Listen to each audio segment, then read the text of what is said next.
اینجا شاید آمد بگیر، از آمد بگیر، خرابش کردم. چه میگه رعیت پدر سوخته؟ قربونت برم، پدر سوخته خودت بودی. ما فقط از گوجه استفاده کردیم چون خیارشور نداشتیم. آقا میگه یه روز امیرکبیر از ریخت و پاش دربار و درباریان و اسرافکاریاشون خسته میشه.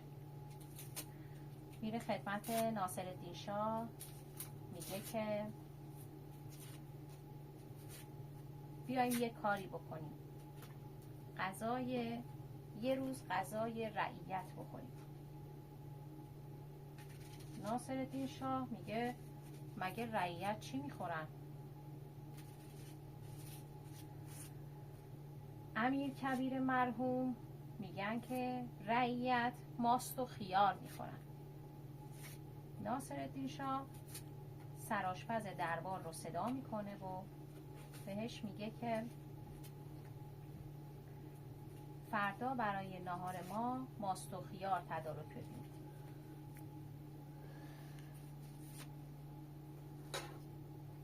پیاز.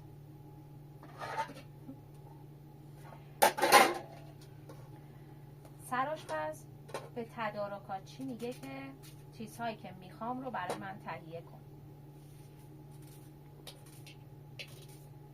سیر اعلای همدان، کشمش بدون هسته، سبزی‌های بهاری اعلا،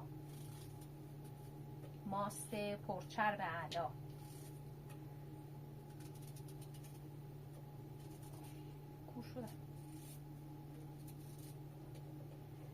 نان خشخاشی دو آتیشه، خیار قلمی ورامی.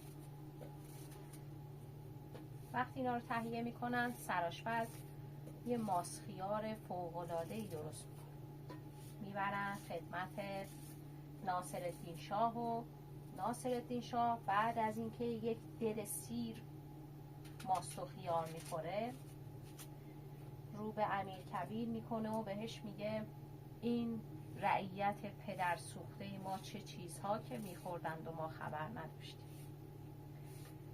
حالا شده حکایت سفره مردم و دولت. تورم برای مردمه، رکود بازار برای مردمه، اما تو دم و دستگاه دولت خبری از این چیزا نیست.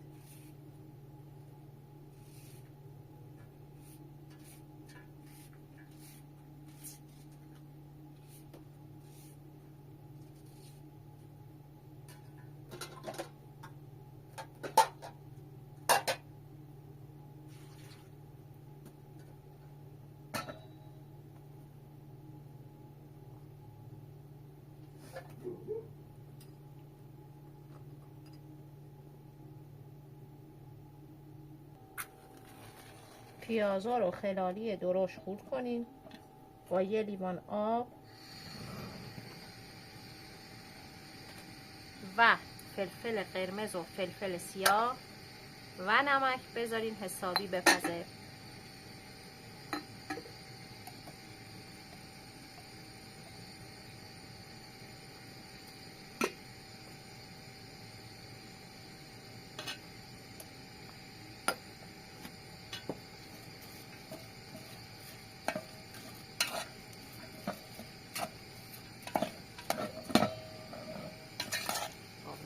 میره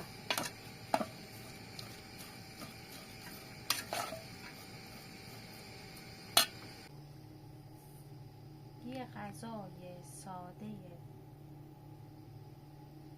فوری مخصوصه. اینجا شاید آمد بگیر، از آمد بگیر، خرابش کردم. این بد گفتم. آقا یه غذای ساندویجی که ماها هممون اینو توی خونه هم درست میکنیم، کاری هم نداره، ولی همیشه وقتی توی خونه اون رو درست میکنیم و میخوریم با اونی که تو ساندویچی خوردیم زمین تا آسمون فرق میکنه.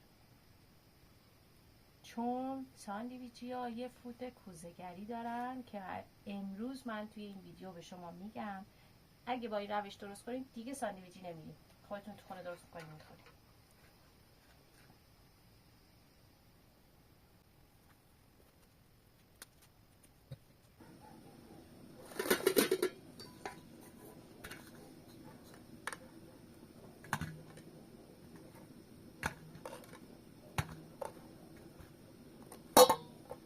ناصرالدین شاه رو بگو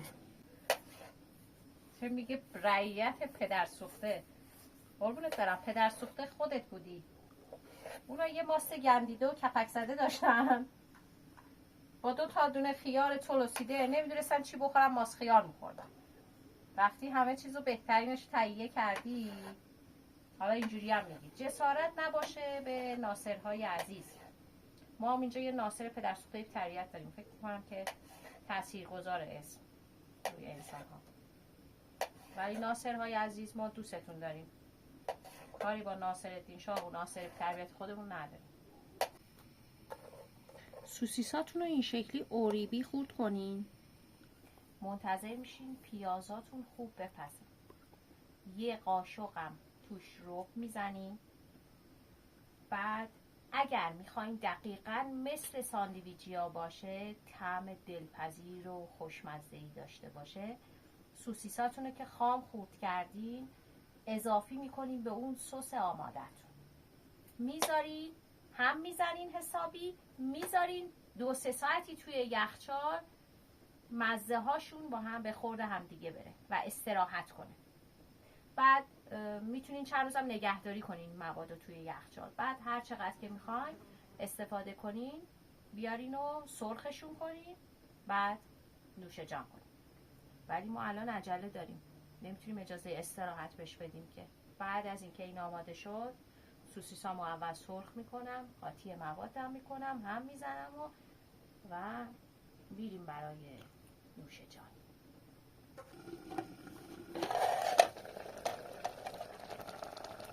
پیازاتون در این حد که نرم شد کفایت میکنه. ولی اگر دوست دارید که پیازتون نرم تر باشه اجازه بدین بیشتر بپزه. دیگه بستگی به ذائقه و سلیقه شما داره. شاید سلیقتون اینطوریه که دوست دارین پیازش خیلی مشخص نباشه. روغو که اضافه میکنین اجازه میدین یه مقدار با پیازا و آب غل بخوره که خامیش گرفته بشه.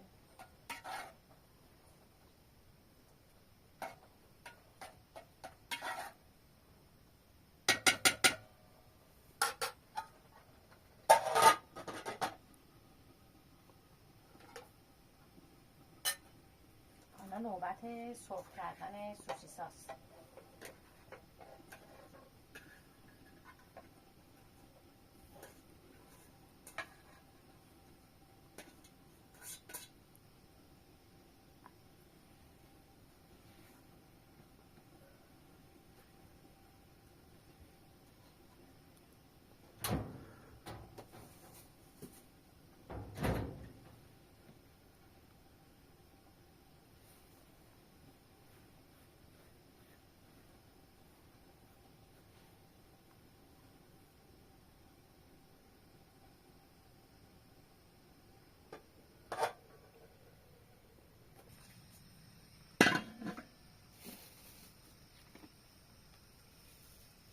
البته که بهتره از غذاهای سالم استفاده کنید، یه ذره چیز کنم، یه حرفای بهداشتی بزنم. ولی یه وقتایی خوردن یک ساندویچ هم بنا به ذائقه بچه ها اشکالی نداره. کیانا خیلی بندری دوست داره، امشبم هوس بندری کرده بود. ما به جای رفتن تو ساندویچی ترجیح دادیم خودمون درست کنیم.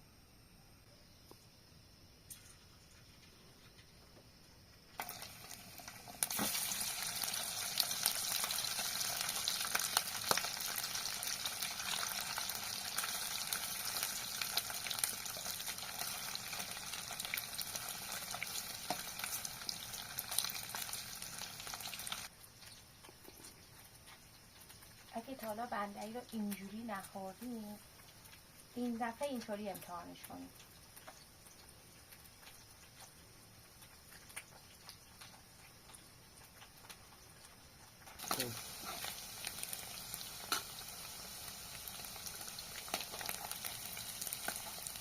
حالا اینا رو میریزیم توی سستون.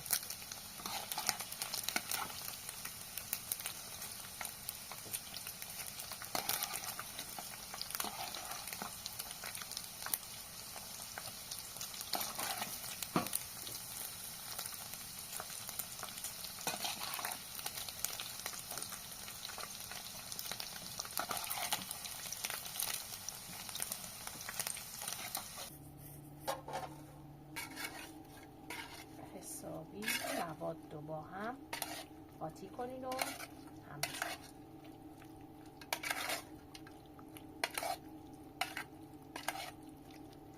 به خدا اتاقمون بوی ساندویچی ها رو گرفته، جای همگی سبز. من همینجوری آب دهنم تجمع کرده، نمیتونم آب دهنم نگه دارم. این مواد که حسابی هم خورد، برش میگردیم دوباره تو مایتابه.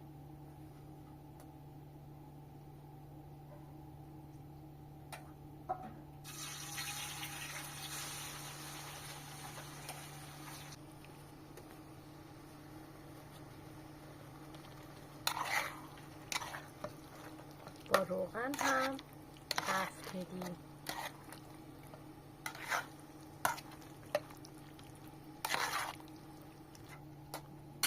تا اینا یه تفتی میخوره، گوجه هاتون رو آماده کنید و خیارشور و کاهو و هر چیزی که دوست داریم بهش اضافه کنیم. ما فقط از گوجه استفاده کردیم چون خیارشور نداشتیم.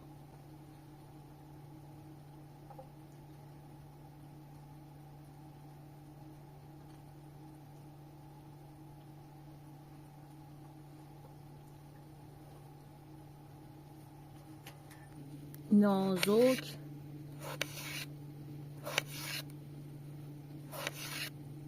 آقا، من فکر میکردم که ساندویچی ها خساست میکنن و اینجوری گوجه ها رو اینجوری نازک خورد میکنن. بعد ها یکیشون پرسیدم، گفتم چرا اینقدر نازک؟ بابا اصلا آدم متوجه خوردن گوجه نمیشه. میدونین چی به من گفت؟ گفتش که ما به خاطر این نازک خوردشون میکنیم که وقتی میخوای نون باگتو توشو پر کنی و بپیچی راحت تر این کار انجام میشه، ولی وقتی گوجه هاتون ضخیم قطر زیادی داره مانع پیچیدن درست ساندویچ میشه.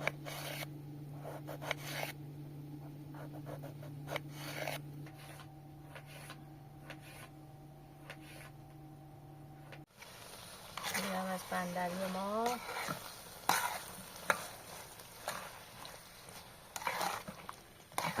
حاضره.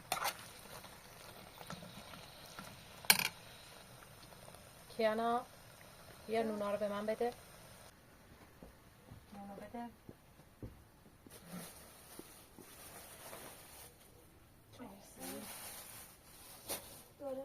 چی؟ چاقو بده؟ نه.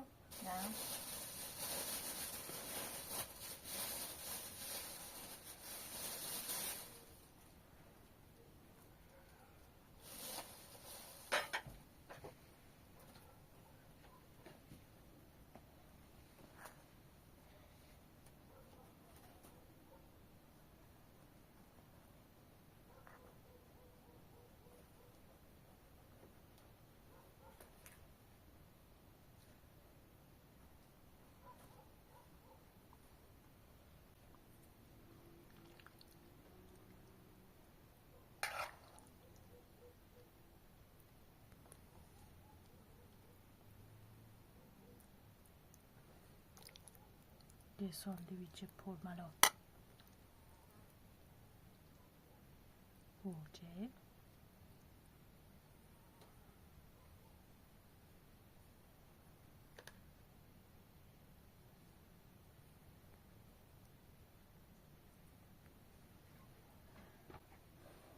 بیا ساندویچ.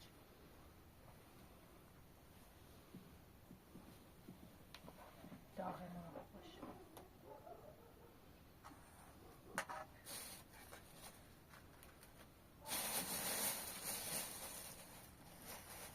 آب دهنم را افتاد.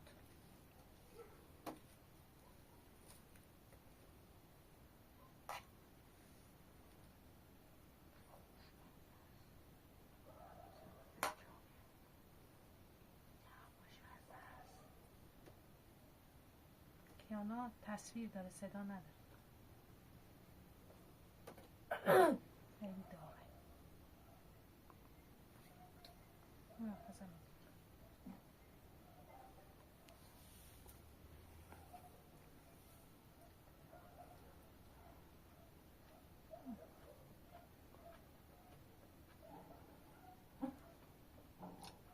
طعمش بی‌نظیره.